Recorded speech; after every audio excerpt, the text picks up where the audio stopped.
যারা প্রতিহিংসার রাজনীতি করে এবং আলিম উলামাদের সাথে বেয়াদবি করে, ওরা অচিরেই ধ্বংস হয়ে যায়।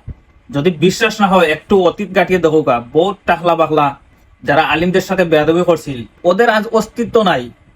দেশের মাটিতে ওদের ঠাঁই হয় নাই, ওরা শান্তিতে নাই। এজন্য মালেক সাহেব, আপনি প্রতিহিংসার রাজনীতি বন্ধ করুকা। মালেক সাহেব, আপনি যাকে নিয়ে এত সমালোচনা করতেছেন, আপনার অতীত পতীত সব আমরা জানি। আপনার যে মাথায় টুপি আছে, নির্বাচনের আগে যে উনার মাজারে গিয়ে দোয়া নিয়ে আসছেন, সেগুলো আমরা জানি। প্রকৃত ধর্ম ব্যবসায়ী আপনি। নির্বাচনের আগে আলিমুল আমাদের দোয়া নিছেন, আর নির্বাচনের পরে ওই আলিমুল আমাদের বিরুদ্ধে আপনি সমালোচনা করতেছেন, পাকিস্তানি বলতেছেন, রাজাকার বলতেছেন, ধর্ম ব্যবসায়ী বলতেছেন। আপনি তো একজন সামান্য মালেক সাহেব। একজন সিনিয়র রাজনীতিবিদ জনাব আরিফ সাহেবের মুখ থেকে শুরু করা একজন গহরপুরীর জ্বলন্ত মর্জিজা এবং কেরামত, অলিয়া উলিয়াদের কেরামত এবং মর্জিজা, এগুলো সত্য হয়। সবাই ভিডিওটি দেখবা এবং সর্বোচ্চ শেয়ার করে দিবা।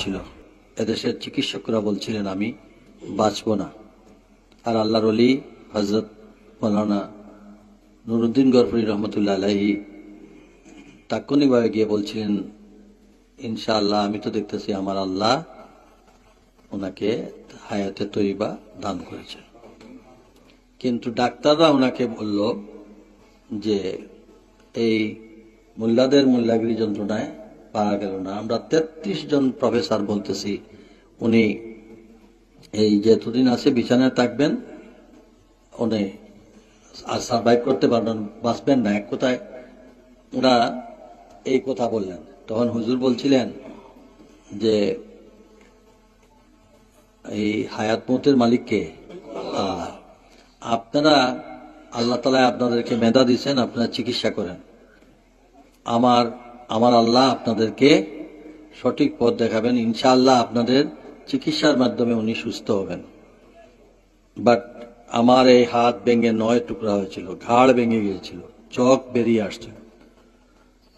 এই অবস্থায় ডাক্তার ৩৩ জন বিদেশি ডাক্তারও ছিলেন, কিন্তু ডাক্তাররা আমাকে পুরাও যখন বাদ দিয়ে দিলেন, তখন এই হুজুর আমাকে গিয়ে উনি ডাক্তারদেরকে বললেন, আবার আপনারা বসেন, আল্লাহর তরফ থেকে আপনাদের সাহায্য আসবে, আপনারা আল্লাহর সাহায্য নিয়ে কাজ করেন।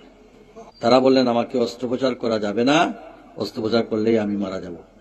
তখন ওই নতুন ডাক্তার যিনি আসলেন উনি বললেন, আমরা অস্ত্রোপচার করব না, আমরা মাথায় 2 দিকে রড ঢুকাইয়া টান দিব, টানার সঙ্গে যদি হাড্ডিটা জায়গায় চলে আসে আসলো, নইলে শেষ। হুজুর বললেন আলহামদুলিল্লাহ, আল্লাহ শুকরিয়া, আপনি আরম্ভ করেন। আমার পরিবারের সবাই কাছে উনি উদাহরণ দিলেন।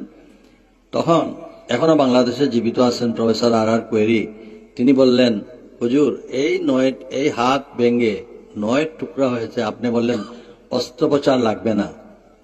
তখন হুজুর বলছিলেন, আগে গর্দনা ঠিক করেন, পরে যদি এটা ঠিক না হয় কেটে দেবেন, আমি 8 সপ্তাহ পরে আসবো, আমার আল্লাহ এগুলা ঠিক করবে, যে আল্লাহ হাড্ডি দিচ্ছেন এই আল্লাহ ঠিক করবেন। তখন আমার মাথাটা ধুলাই করা হলো, আমার তখন চোখ বেরিয়ে আসলো, দাঁতের মাড়ি ভেঙে গেছে, হাত ভেঙে গেছে। এই অবস্থায় অস্ত্রোপচার হবে, অস্ত্রোপচার মানে ওই রড ঢুকানো হবে। তখন আমাকে হুজুর বলছিলেন, একটা আমল আপনি করেন, মৃত্যু থেকে কেউ রেহাই পাবেন না, তো আপনার এনেস্থেসিয়াও দিতে পারবে না। তো আপনি মনে করেন, আপনি শুধু বলবেন আমার আল্লাহ আমার জন্য যথেষ্ট, মানে হাসবুনাল্লাহু নি'মাল ওয়াকিল, নি'মাল মাওলা, নি'মাল নাসির।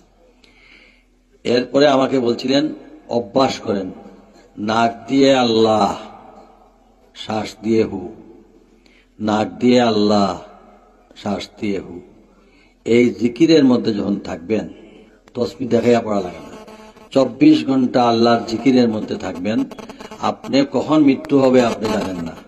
তখন যদি আপনার মৃত্যু হয়, কলবের মধ্যে আল্লাহর নাম নিয়েই আপনি কবরে যেতে পারবেন। আল্লাহর ওলির এই পাক জবান অনুযায়ী আমার এটা লাগানো হলো, আমি হাড্ডি জায়গায় লাগলো, এই হাতের হাড্ডি আপনা আপনি লেগে গেল।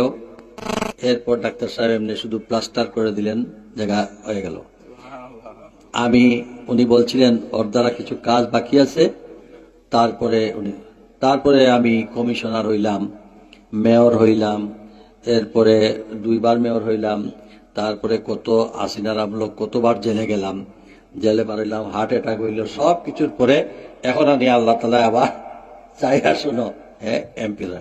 তো এই যে একটা আমল এবং বিশ্বাস, এই দুইটা জিনিসে আকীদা ঠিক রাখে, আমল ঠিক রেখে একটা বিষয়ের উপর আমল করেন, আল্লাহ তো এই আমলের উসিলায় আপনাকে মাফ করে দিতে পারেন, আপনি জান্নাতবাসী হয়ে যেতে পারেন।